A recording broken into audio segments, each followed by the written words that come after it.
Cool. So before we get into introductions, I just want to take a moment to acknowledge that the land that the park is streaming from is the unceded territory of Indakana, belonging to the Western Abenaki people, whose cultures and traditions have stewarded this land for thousands of years and continue to this day. We thank them for their strength and resilience in caring for this land, and we aspire to uphold our responsibilities according to their example. Thank you for joining me in this important acknowledgement of land. So welcome to Working Woodlands. My name is Joey Sullivan. I am the Natural Resources Management intern at both Marsh-Billings-Rockefeller National Historical Park and St. Gaudens National Historical Park. Part of my role at the park is coordinating these Working Woodlands workshops, which are designed to connect nature enthusiasts and landowners with experts in the natural resources fields to provide them with the skills and knowledge to better steward their lands. These workshops are co-sponsored by Vermont Coverts and Vermont Woodlands Association and co-hosted by Billings Farm and Museum. So I encourage you all to check out their websites for events of a similar interest. Today's workshop is titled Women on the Land. Olivia Lukasik will be our presenter today, coming in from University of Massachusetts Amherst. And I will let Olivia introduce herself. So Olivia, the floor is yours. Great, thanks, Joey. I'm going to get my slides up and we'll get going. All right, does that look good, Joey? You can just give me a thumbs up. Looks good. Great, awesome. It's really lovely to have you all here and have you joining this session of the Working Woodlands webinar series. Particularly, I was excited to see some folks from Michigan and New Hampshire and people that might just not be able to access some of these resources and talks if they were happening in person in the park. So it's great to have you all here. As Joey said, my name's Olivia Lukasik, and I'm a forest conservation outreach specialist, which essentially is a very fancy way of saying I do some research, but then I also do a lot of educational outreach and programming, and I'm based out of Northampton, Massachusetts, down near UMass Amherst. I'm really excited to talk to you all today about a recent project of mine and the publication that is going along with that project called Women on the Land, a Landowner's Guide to Stewarding Her Woodlands. Big thank you to Joey and Steve from Marsh-Billings-Rockefeller for inviting me to be part of the Working Woodlands series. It's truly an honor. I loved going to the park both as a kid and as an adult, so it's super fun to be here today. So today's presentation will focus on the lessons learned while developing the Women on the Land publication. And the project is special for many different reasons, but one of which is that intersection of research and then also that outreach. So we're going to talk a little bit about the background research that led up to this project, just so you all can understand kind of from the academic side what researchers and academics think about when we provide outreach and programming and resources to folks. And then I'll go through the project process, talk about a couple key learnings, and then get to some case studies of a couple women that I interviewed for this project. And then since we are in for Marsh-Billings-Rockefeller National Park, I focused a lot of our getting involved resources to Vermont, but we can talk about how you all as landowners or folks interested in the conservation fields can get involved as well. I do want to just note, because it's a fun fact, any of the pictures you see in this presentation are actually from women that are part of the project. So you're getting to see faces and properties from all over my study region, which is just really fun. Okay, so when we're thinking about forests in general, the contiguous United States, or the lower 48, is a really heavily forested area. And our forests are owned by both public entities like state and federal governments, and by private entities such as what we call family forest owners. And that term, family forest owner, is referring to an individual, a couple, a family, some sort of partnership or trust or estate that owns at least 1 acre of land with trees that cover at least 10% of the forest. And as we can see looking at this map, the green, which is those private forest lands, are really concentrated in the eastern United States, as opposed to more of the federal lands that we're seeing out west.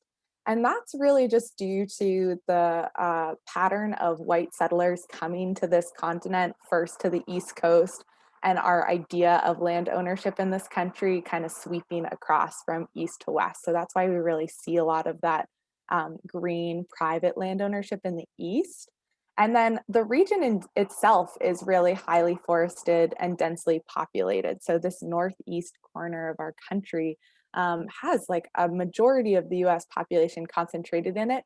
You can see that high density of both green and orange coloring, showing that we're a really forested region. If we look in at just this northeastern quadrant, you'll hear me refer to it as like the northern US or the eastern US. This particularly is very concentrated with family forest owners. There's a project from the US Forest Service and UMass Amherst called the National Woodland Owner Survey, which comes out every 5 years and sends paper mail surveys all across the country to collect information about forest owners. And through that survey, we found that actually over 50% of the forests in that red box in that eastern part of the United States is owned by those family forest owners. But you might be thinking, okay, well, why does it matter who owns the forests? Well, forests provide tremendous benefits in the form of ecosystem services, which could be air and water filtration, it could be carbon storage and sequestration, it could be habitat. Forests also provide economic goods in the form of timber or non-timber forest products like Vermont's yummy maple syrup.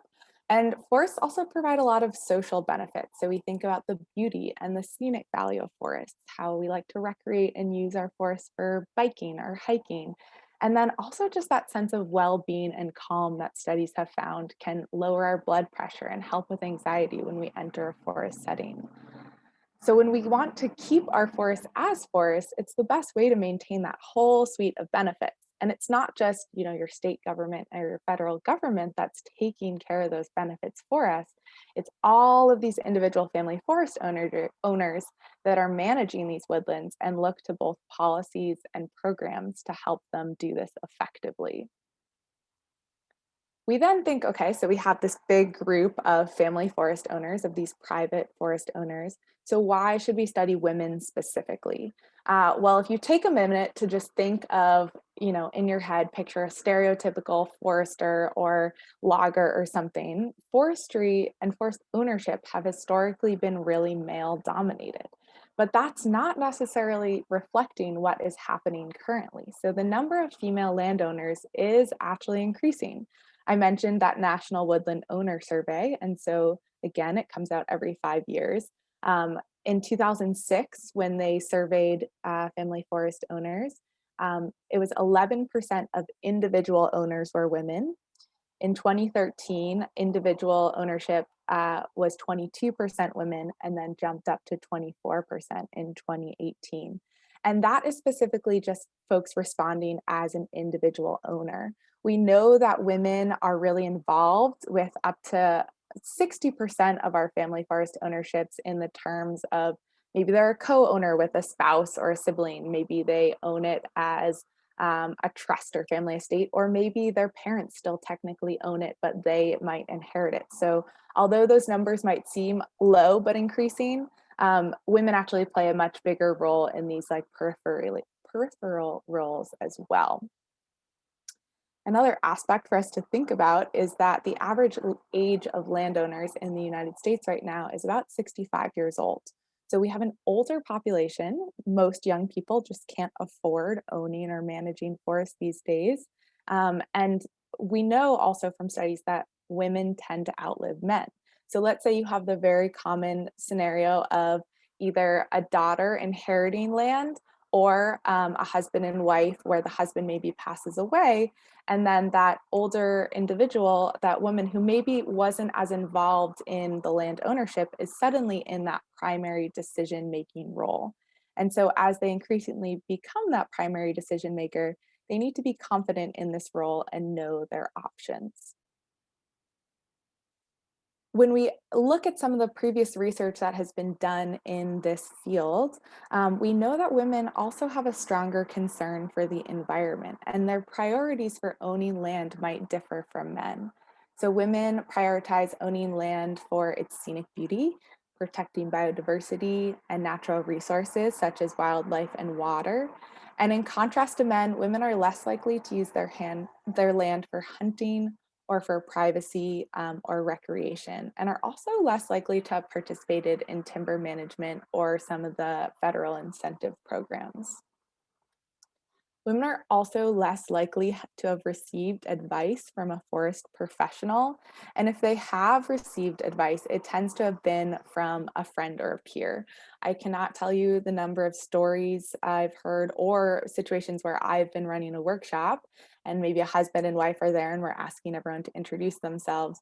And a wife will just be like, oh, well, I'm with him and not really take ownership in that role. And again, this is not everyone. I hope there are some people on this call that are like, that's not me. I'm very engaged with my land. We love that. This is just some of the trends that we had been noticing before. And so in those settings where maybe it's a larger group in a typically male dominated woodland owner program, natural resource professionals have observed that women often do not feel comfortable seeking out information and tend to be a little bit more reserved. And so there's this need for separate programming.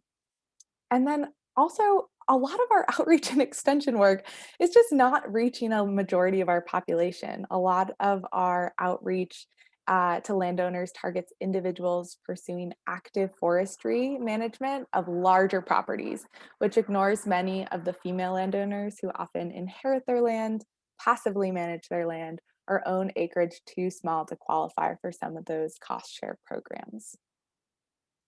And so, given all that context, it's unsurprising that women feel less confident in knowing their options or knowing how to proceed.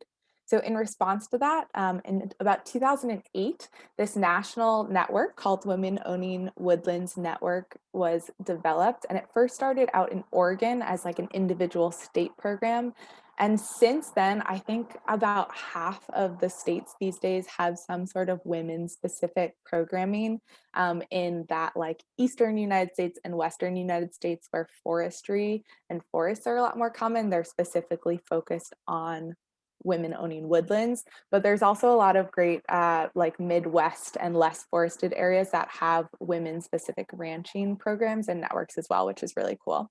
And if you weren't familiar with it, in Vermont, there is a WowNet Vermont that is a project of Vermont Coverts, the Vermont Woodlands Owner Association, UVM Extension, and a couple other groups that have been trying to put together some women-specific programming.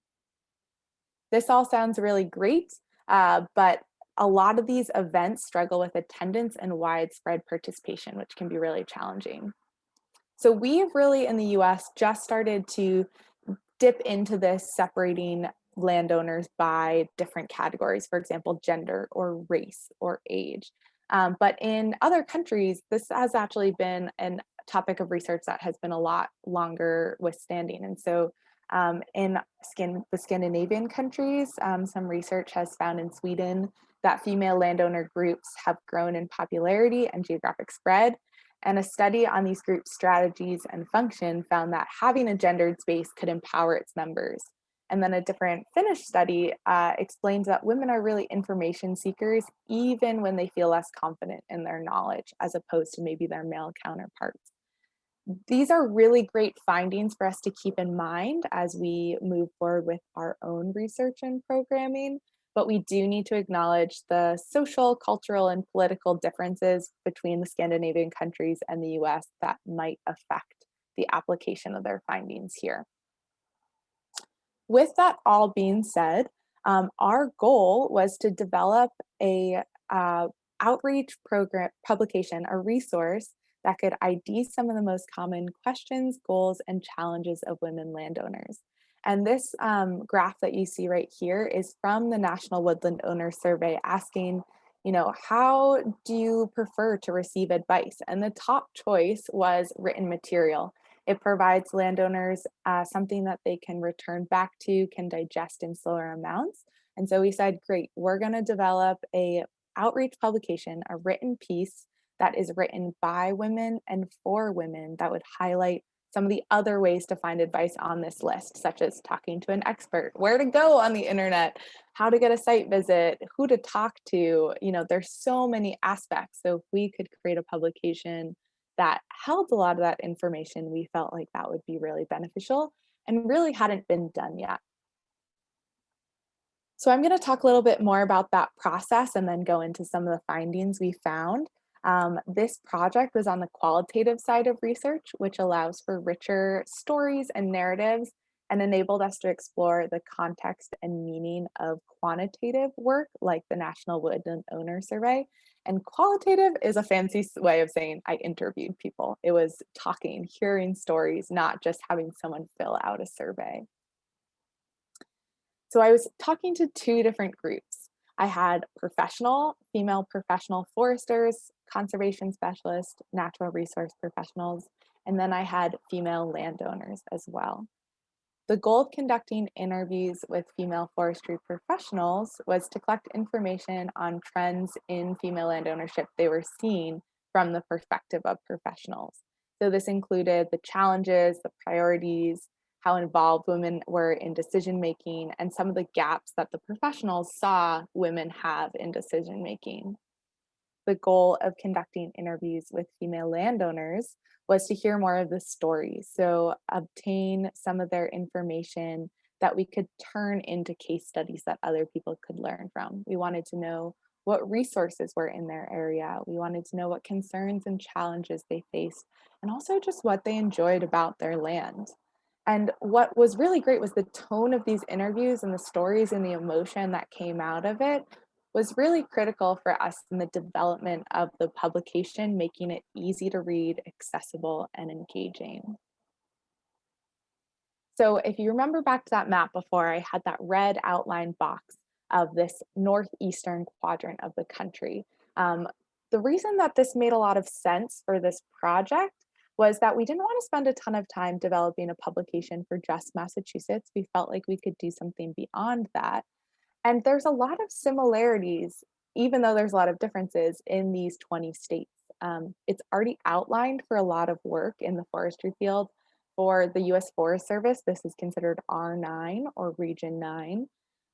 For the National Woodland Owner Survey, they clump this as the Eastern or Northern region.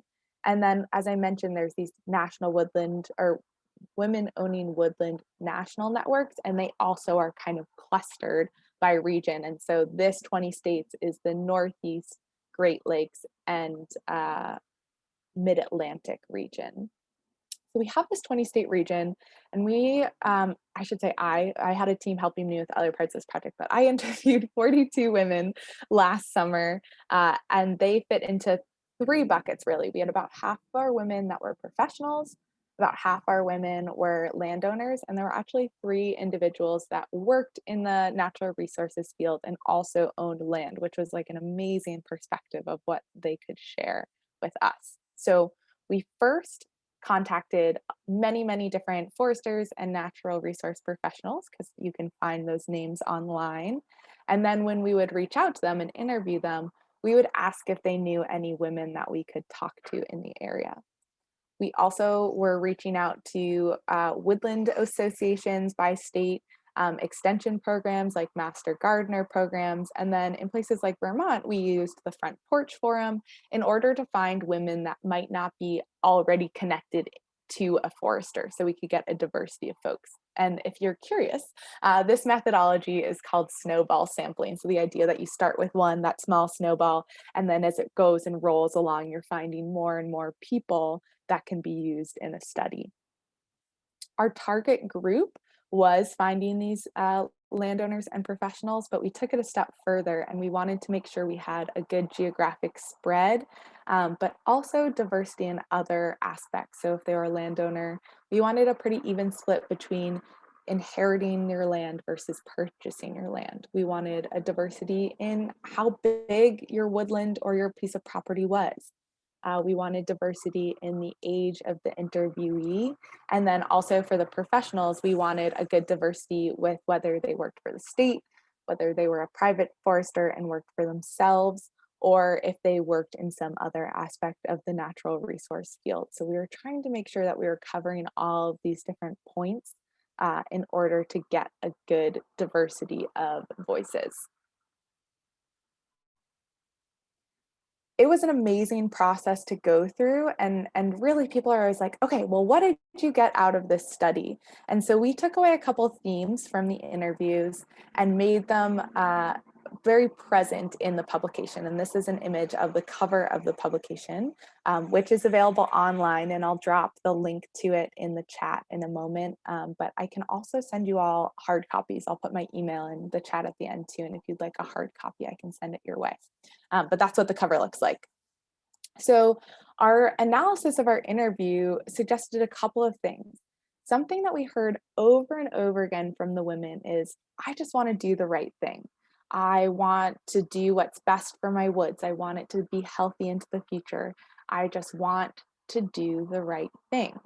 But the issue was there's so much information out there, I don't know where to start. If you are new to this world and you type in forestry in your state, you're going to find so many different acronyms for state departments. And then you go up to like the federal level, and then you have NRCS and EQIP and like just DCR. It can feel really overwhelming to know what is a good place to start. And so when I was interviewing folks, I had people kind of through the whole spectrum of their process. I had some people that really felt stuck and didn't know where to go or were running into some red tape. And then I also had folks that were, had navigated the system a little bit and had some good perspectives on what worked for them, or, oh yeah, it was really confusing, but I eventually talked to this one state forester and it really helped us out. So that was great. From the professional side of things, we heard a need for some baseline ecological knowledge so that when a woman or anyone that's a landowner contacts a professional, and let's say they are lucky enough to have someone come out and walk their property with them, they can start having a conversation at a deeper level about how a forest develops over time, or what invasives are. So having some of that baseline ecological knowledge could really help build confidence for women landowners. And then the other aspect here was that professionals tend to look at landowners with a certain lens in terms of engagement. For someone that works for the Forest Service or the state, perhaps like an A+ landowner would be enrolled in current use programs and have a management plan and be like have a forester that they've worked with for years, and everyone else would be considered unengaged. But what we were really finding was that there's a wide spectrum engagement, including this whole category of people that were passively stewarding their land and just enjoying it, but didn't necessarily have a management plan or a forester. And so it was amazing to hear these stories behind the reasons or goals for ownership. And it really got my team to be thinking about, okay, how do we as professionals provide resources and have programs to meet the needs of landowners? And then how can we switch our definition of engagement and unengaged and reach what are considered unengaged landowners and bring them into the fold and get them the resources they need? So within the publication, we have a lot of these different sections, and I'm going to go through a bunch of the major like chapter headings. I would say it's not a book; it's like more of an easy to read publication. But I'm going to go through and talk about some of the findings that we have, and there's some fun clips from photos or from the publication as well. And so we took the advice from our professionals, and we said, okay, besides our little introduction, we are going to dive right into kind of a basic forest ecology lesson. Beyond wanting to do the right thing, we also heard over and over again, I just want my woods to be healthy. But that is a really vague term. And it's often like, okay, well, what do you mean by healthy? And so we took the time to explain how woods grow and change over time and how they can make stewardship decisions that are both right for themselves and their woods. And a big part of that was just introducing concepts. So on the bottom image here, you'll see a little clip from the bottom of one of the pages. We introduced all these key terms that were used in the text, and then they had these little vocab boxes at the end. So we talked about disturbance, what is a natural versus a human-made disturbance? For example, in the Northeast, windstorms are becoming really big. The ice storms that we get every once a year, anything that's going to create a gap or an opening in the forest and therefore restart the cycle of succession. Foresters said it would be really helpful if women or landowners in general understood the concept of succession. So you have a disturbance, you're going to have certain shade intolerant species start growing, your pioneer species. And they're going to grow until they create a little bit more shade, and some of our shade tolerant species can start growing underneath. And also explaining, just because a tree is not that big in diameter, it doesn't necessarily mean it's young. There isn't always that equivalent of size to age, but there could be a lot of other factors at play, and that makes you change how you look at your woodlands. So we talked about, the structure of different ages and heights of trees, the composition of different species of trees, and encouraged people to take some time in going out with field guides, take a friend out who might know more, do a little bit of time to identify some of the tree species, the shrub species, and the woody or herbaceous plant species that are growing in your woods. And what can that tell you about what you see? So that was like our baseline that we wanted to put in there. Our next section was really encouraging people to think about their goals for their woodlands.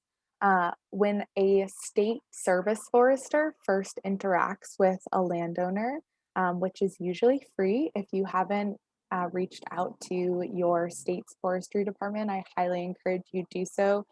There should be someone that's either in your district or county that is supposed to represent your needs, and they'll either talk to you on the phone, email you, or in a lot of cases, they can come out and walk your woods with you. And any forester is going to ask you what your goals were. And a lot of women found that they couldn't necessarily articulate their goals. And so we decided to develop this flow chart that had them consider, are your woods currently meeting your needs and goals? And this could be just in terms of how you enjoy them, or it could be in terms of, okay, I'm going to pass this on to my siblings or my children or my spouse. Or it could be like, wow, I really am struggling financially to have my woods and also, maintain other aspects of my financial life. And so it really starts with, what are your needs, and are your woods meeting your needs? And then you can think about if you need more of an active or passive approach. And so not everyone needs to go out and do a timber harvest to be a good woodland owner. Your woods could be in great shape and you could simply just be enjoying them. You could not even visit them if they were a state or two away, but occasionally checking in and seeing how they're doing. And then if something changes, you can go to the top of this flow chart and think through it again. So we really wanted to stress, owning land is only one component of who landowners are as individuals. You all have so much going on in your world that you might not have the time or the money or the resources to really sit down and be doing active forestry day in and day out. And that's totally, totally okay. I think something that was really unique about this publication and what we've gotten a lot of positive feedback about is it really introducing this idea of passive stewardship. So this is stewarding your land by allowing natural forest processes to change it over time. So your woods are never going to look the same day to day, let alone year to year or decade to decade. They're always going to be changing, but you're allowing that natural growth and succession to happen. You're allowing maybe an insect outbreak comes in and kills off a lot of species of one tree. You're simply stewarding it just as an observer. But we did want to make sure people understood that passively stewarding their land didn't mean do nothing. It didn't mean you were unengaged with your land, but you were engaged in the way of using it for recreation. So this is Marie from up in Maine, and she really loves like cross country skiing on her trails, and having them connect to other hiking trails. And she really loves seeing American woodcock in her field. Like she's engaged, enjoying her land and using it for recreation and thinking about its future. And what then we encourage people to do that want to have this more passive approach is keep an eye out for those changes. Are all of a sudden are you getting a lot of multiflora rose, or a lot of buckthorn, or any of these other invasives taking over your property? That might be where you need to switch to a more active approach to deal with that. But just keep an eye out. Keep it being engaged with your property in that way. And you are doing a great thing just simply by owning woodlands, because you're continuing to provide those ecosystem services, not only for you and your family, but really for the whole community around you that benefits from having that forest land stay forested. On the flip side, folks definitely can engage in active stewardship. And so this is planning and purposefully altering the species composition and structure of the forest to meet your goals. So this is if the land is not meeting your goals or needs, you can change what is happening there and diversify their benefits. And we really encouraged people to combine multiple goals to feel confident about their decision. For example, your priority might be wildlife habitat, but you could potentially do that in combination with a timber harvest that could allow for some supplemental income to come in.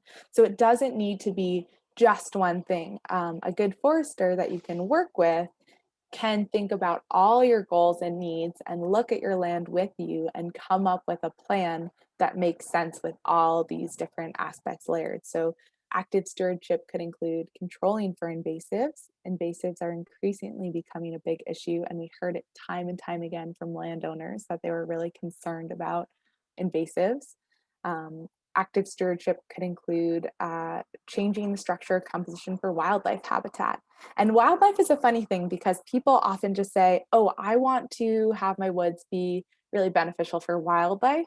But that is such a big spectrum that you really need to think about, okay, what suite of species am I interested in helping out? Because one species, like let's say cottontail rabbit, might need really young, kind of bushy, undergrowth type of forest to live and succeed in, whereas we have other species that might need really mature or almost even old growth forests in order to survive and thrive in that ecosystem that they need. So thinking about what wildlife species you want to be benefiting, and also how active you want your active stewardship to be. In the Northeast in New England right now, a lot of our forests are around 100 years old. And so we have a lot of this like getting to be middle age towards mature forest. And we're actually really lacking young successional, that brushy early successional forest in New England. So there are a lot of incentive programs in order to do these what are called patch cuts and take out a section of forest so that in 5 to 10 years you have this very young, rapidly growing forest that is beneficial for a lot of bird species and a lot of other insect and wildlife species as well. There's also growing popularity in thinking about your forests for climate change and resiliency. So carbon markets are definitely starting to become more of a thing accessible to private landowners, which is great. Vermont has a really great case study around that. If you're interested, let me know and I can send you more information about how you and your neighbors could work together to develop a like carbon portfolio. But also, trees are just so vital to our natural climate change mitigation in the way that they store and sequester carbon. And then, of course, the thing that people often think of first is active stewardship can also include timber products and non timber forest products. So, both the logging side of things, as well as people that might be interested in growing mushrooms or maple sugaring or any of those other like foraging aspects of non timber forest products. We also really stressed in the publication the importance of working with professionals you trust. So, again, the first step that we often encourage people to do is reach out to your state forestry department and find your district slash service slash county, depends on what state you're in or for what they call it, but your state service forester that can come out and give you some free advice. They're not going to plan things for you, but they're going to provide some more resources and get things going. Um, you pretty much get what you get for that. Whoever's assigned to you is who's assigned to you. But if you decide that you really are going to be doing some active stewardship and want to work with what's called a private forester, you should take the time to find a private forester that works for you, that is going to engage in conversation and listen to your goals and needs and develop a plan that feels good to you and is following all the right laws and legal processes. And that can take a little bit of time. You might need to talk to friends or talk to other people that have worked with foresters and ask for their recommendation. Um, each state also has a list of private foresters that are registered for the state, and that often means they have a certain level of certification. They're doing continuing education credits, but you're finding a professional you trust. And then there's also other great groups like your town's conservation commission or local land trusts that could help you out. One other thing I'll mention before we switch slides so you can look at someone else besides these two faces is that active stewardship usually involves a management plan. And people often think they need a management plan to be good landowners. But if you're doing that passive approach, you might not really need a management plan. But management plan is typically written by a forester or natural resource professional and is essentially your roadmap of activities or what you're going to be doing on your land. So that can be a great step in order to just have it written down, but isn't always necessary. Another concern that we heard a lot from individuals was just about the financial burden of owning land. And so we wanted to think about, okay, what are these two categories in terms of financials? Your land can either make you money or your land can save you money in some way. And so, if you wanted your land to make you money, you could have a timber sale or any of other of those non timber forest products. You could also lease your land for hunting or gas rights or mining rights. We had a lot of the women I interviewed have a just like small and casual hunting lease on their land where someone came in and maybe paid them a little bit of money and maybe shared some of the meat that they were able to get off of the property. So those were kind of like some simple ways that your land could make you some money. And then on the saving you money side of things, each state has a current use tax program. And what that does is it takes your land and instead of taxing you at the developable rate, so what your land would be worth if you put a whole set of homes on it, it's going to lower that tax rate and allow you to be taxed on the forest value of your land. And so that ends up saving people tons of money. It's a great program. I will say you do have to have a management plan in order to be involved in current use tax programs. And then depending on what state you live in, there's often a minimum acreage value as well as a like what type of activity. Like some states you have to do active timber management and others you can have more of a recreational or agricultural value. So those are all great ways. And then there's cost share and incentive programs through the state and federal governments as well. And then when we think about the future of your woodlands too, it's really important for people to think about conservation-based estate planning. And one of the things that can save you money is having a conservation easement be put on your land. And what that means is the development or mining rights have been stripped away from that property. So again, you're only paying taxes on what that natural use of your land is instead of the potential for it to be developed. That is a permanent protection strategy. So as landowners think about the future of their land, it's important to think about two questions. You want to decide who is going to own the land next. Are you going to sell it? Are you going to pass it down? And then we also want to think about what happens to the land next. What can happen to it? If you sell it, is it going to get developed? Or if you leave it to your children, are they going to be in a financial pinch and decide to maybe subdivide it or sell it? Or is it really important to you that you want to see that land permanently protected? And we really encourage people to work with foresters, conservation professionals, and specifically land trusts if they're thinking about wanting to protect their land long term. Great. That was a lot of just information about kind of what we were talking about in the publication. And I thought it'd be fun to just quickly go through two case studies. So in the publication, I chose 7 women's stories to highlight, and they were supposed to have a diversity in geographic region, size of properties, and ownership objectives, and then also highlight this idea of a mosaic of woodland owners. So who is around you that owns land, and then also what puzzle is your land a part of as well. And so this is what an example of one of the case studies look like.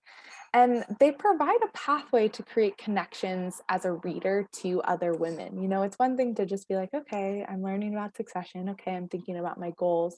But to hear what was challenging or rewarding or some of the resources that someone else used is really great for people to understand similar experiences and so that they can actually see themselves as one of these women. And so there's a couple different aspects. We wanted to make it really easy to highlight the stewardship focus that someone had, the professionals that they used, and the tools and resources they used. So at a quick glance, you can see, okay, this person's really interested in recreation and wildlife. Great, their case study might be interesting for me to read.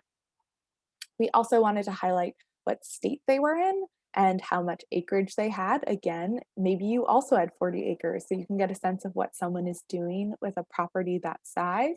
Or maybe you live in Connecticut or one of the other New England states, and you feel like this is a similar kind of governmental, bureaucratic environment that you might be trying to navigate. And then, of course, we just have a little map that gives a sense of where that is and where in the state their property is. So one of the case studies that I have for you all today is Kelly Poland. Kelly is from Vermont, and I found her through the Front Porch Forum, which was a really fun way to connect to people. And she is highlighted more in the passive stewardship section of the publication. And I felt like her story was really important to share because she has struggled a lot as a woodland owner. So a couple of years ago, she inherited a camp and 12 acres from her grandparents. It actually was her mom inherited it first, and her mom didn't really have any interest or the time to deal with it. So Kelly became a co-owner and was put on the deed to be with her mom. And she has such a deep connection to this property. I mean, she grew up going there as a kid. She has so many memories of her grandparents. She finds it incredibly beautiful. I mean, for 12 acres, there's like little patches of very mature forest. There's some fields. You know, there's a lot of different elements to this forest. But when I talked to her originally last summer, she was really struggling. You know, over and over again, she was saying, I'm really struggling to pay taxes on this property because the camp was really run down. I mean, it doesn't have running water. It's really like not in great shape. There's critters living in it. The first step was her and her then husband, now ex-husband, were at first just trying to like clean up the actual cabin and property before they really even worried about the woods. But because she inherited it and it was her second home, her taxes on the land was really high. And because there was a structure on it, they were even higher. And this land wasn't in her hometown. This land was actually a couple towns away. And so she didn't really know the small town dynamics and personalities that were there. So when she'd go and try to talk about her tax rates and say, like, hey, look, I don't even have running water. I don't really think my land should be classified as like a second home, as many people have in Vermont. You know, she was faced with a lot of hostility of like, well, you're a second homeowner here. We don't know you. We don't really trust you, and kept running into a lot of red tape. And so she's really struggling to pay tax on this piece of property, but doesn't want to sell it. The emotional connection is there. And then the other thing we were talking about is, you know, as I mentioned before, owning your woodland is really only one part of who people are. And so Kelly is a mom of 3. She homeschools her youngest daughter. And so this is a great, like, living classroom for her to take, but she doesn't have all day to just be like out there on the property. And so she had many ideas. She was like, maybe it can be a retreat center for like artists or conferences. I'd love to see like a pollinator garden, or maybe I could have like a wildflower business. She had all these ideas, but was really struggling with the confidence to move forward and reach out to people and start like talking to other small landowners or talking to other business owners to hear how they did it. So she was really in this like holding pattern of not really sure what to do. And actually, since we've talked, she's started to reach out to a lot more people, and I think is starting to come up with a plan for her woodland. But we talked, and really she was going to passively manage her land for the time being until she could figure it out. And so encouraging and letting her know, that's great. You're maintaining those memories. You're holding on to that emotional connection just by owning that land, even though the taxes are really, really of a burden for her. So Kelly's one of our case studies that we had in more of the passive side of things.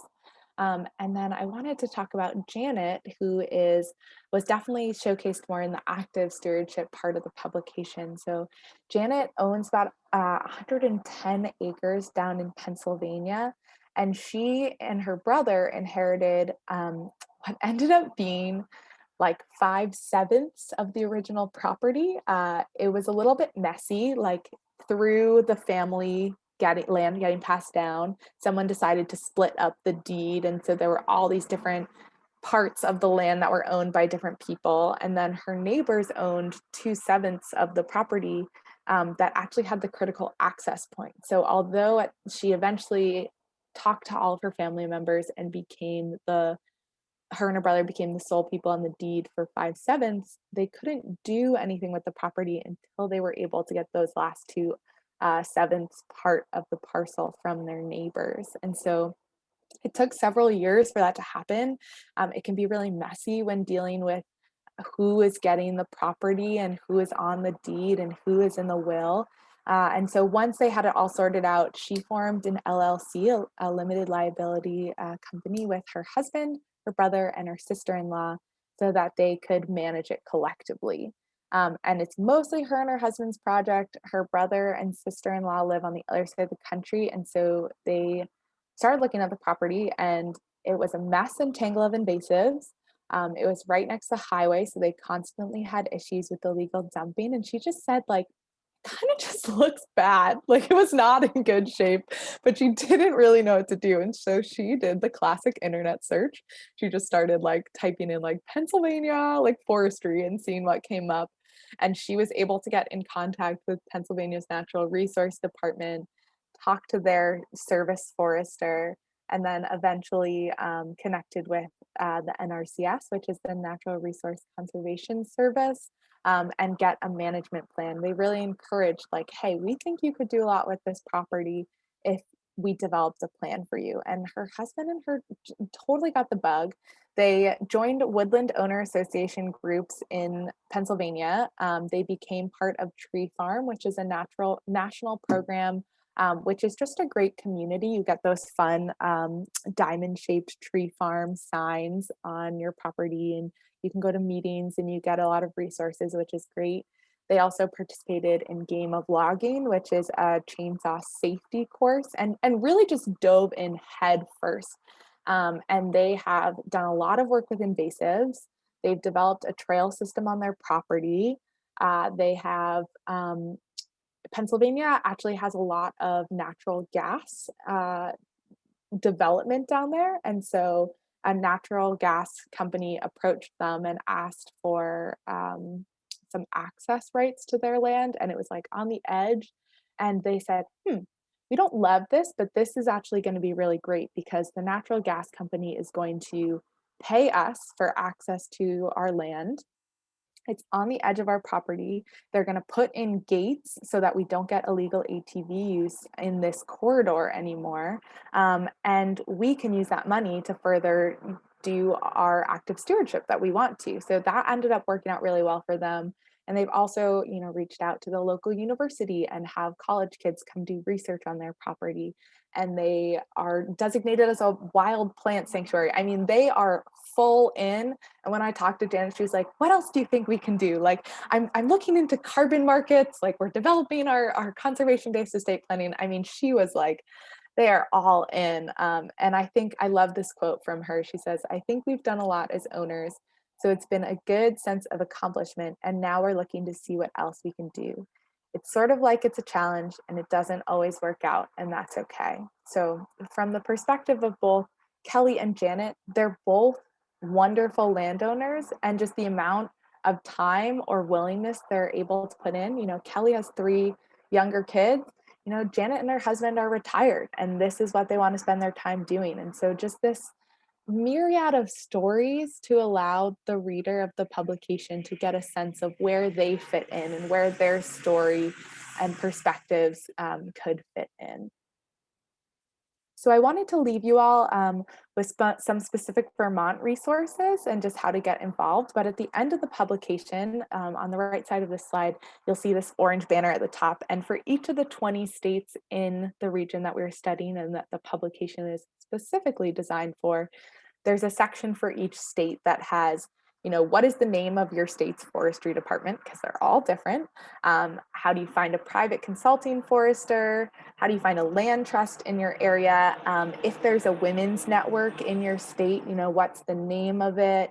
And what are maybe the woodland owner associations? Like some of these key touch points. And so for you all, I know some of you are from New Hampshire and Michigan and elsewhere, but for Vermont, you all have the Department of Forest, Parks, and Recreation, and you can connect with your local county forester. I've talked with a bunch of them, and they're really wonderful resources. A lot of states, a lot of land grant universities have an extension program where their job is to provide outreach and educational programming to the community that they're around in. So UVM's extension is called Our Vermont Woods, and it's a great resource. You also have the Vermont Woodlands Association, which is a woodland owners group, as well as Vermont Coverts, which is an educational opportunity where you can get really great training as a landowner. And then there's also a women's network in Vermont that is just really getting up and going. So if you're not from Vermont, I'm sorry if that felt like I wasn't paying attention to you, but look at some of these initial resources in these kind of categories. And again, I can send you a publication and you can look at your state and see what is there as well. I think I wanted to leave a little bit of time for questions. So I just wanted to share some acknowledgements. It was such an honor to talk to the 42 women that I talked to. So just a huge thank you to those women that were a part of the project. I partnered with WowNet in terms of just getting this publication out there. And then also we had a lot of really great funders in terms of making this project possible. So I'm going to stop my sharing there. I saw the chat going off. I'm not sure if they were questions or just comments, but I'd love if you want to unmute yourself, you can, or if Joey and I can look through the chat and see if there's any comments. But thank you all so much. Yeah, thank you so much, Olivia. That was a really wonderful presentation. So I haven't seen any questions in the chat yet, Great. but there have been a few comments, and it's great to see people connecting with each other. So yeah, definitely, if you're looking to connect with other landowners in the area, please do so in the chat right now. There was a question about getting a copy of the book, Olivia, for a class. Yeah. So in the chat, I just put a link to the PDF version of the publication. Feel free to click on that. And then I've also dropped my email in there. I'll try to look through the chat and make sure I connect with anyone that messaged me about that. But write down my email and then email me, and they're free. I'm happy to send you 1 copy, 5 copies, whatever you need. So we have them available.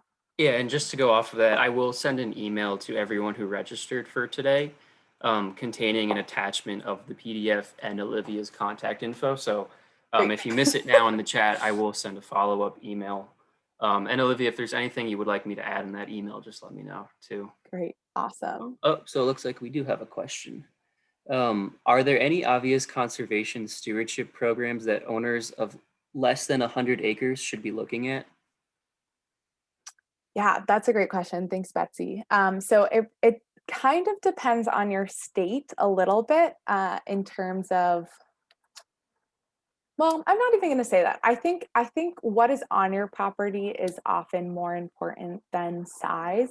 Certainly, a bigger property gets more attention from state and federal government programs, but if you have endangered species on your property, if you have any like rare ecosystems, those are going to be great in terms of grabbing some attention for cost share. So the Natural Resource Conservation Service, NRCS, has a bunch of different grants. One of them is the EQIP grant. There's WIP grants, and I don't remember what all of these stand for, but they're oftentimes wildlife specific or certain ecosystem specific, where you can get help to do the management you need.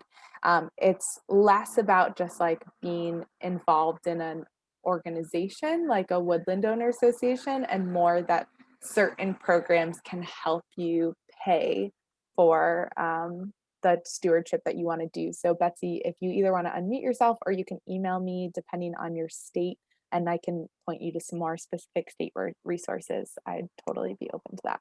Oh, you're in Vermont. Great. There's definitely lots of good people. I know Lisa is on this call. She wrote in there, so she might be a good person to reach out to, as well as connecting with Extension in terms of if there's any good state programs that could help for Vermont.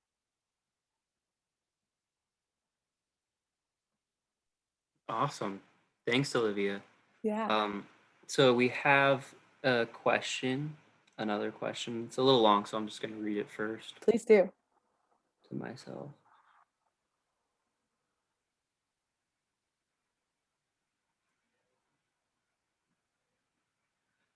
Okay. Olivia, can you see the question in the chat? Yeah, I'm I'll just let reading you. through. So Yeah. John, it looks like you have about 22 plus acres, which is great.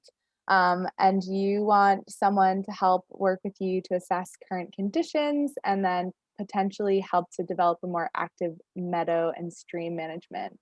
Um, so in terms of looking for greater ecological value, I mentioned in my presentation that a lot of our forests are at that like kind of 100 to 120-year mark. And that's just like the fascinating history of land clearing for sheep pasture, really, is what it was in the Northeast. And so I love that you're looking at meadows and more like open fields, because those are definitely great for bird management. So I would say there's a program called Foresters for the Birds, which I think was originally started in Vermont and has spread to other states. And those are where foresters are specifically trained to think about bird habitat. And those can be great for that meadow and stream development. And so you could find a professional that specifically has that training and has that like bird or wildlife hat on. And you could get them to work with you and come talk to you.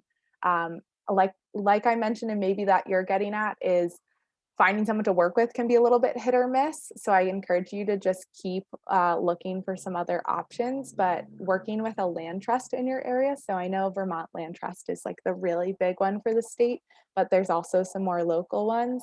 And then I know people have also had luck working with Audubon.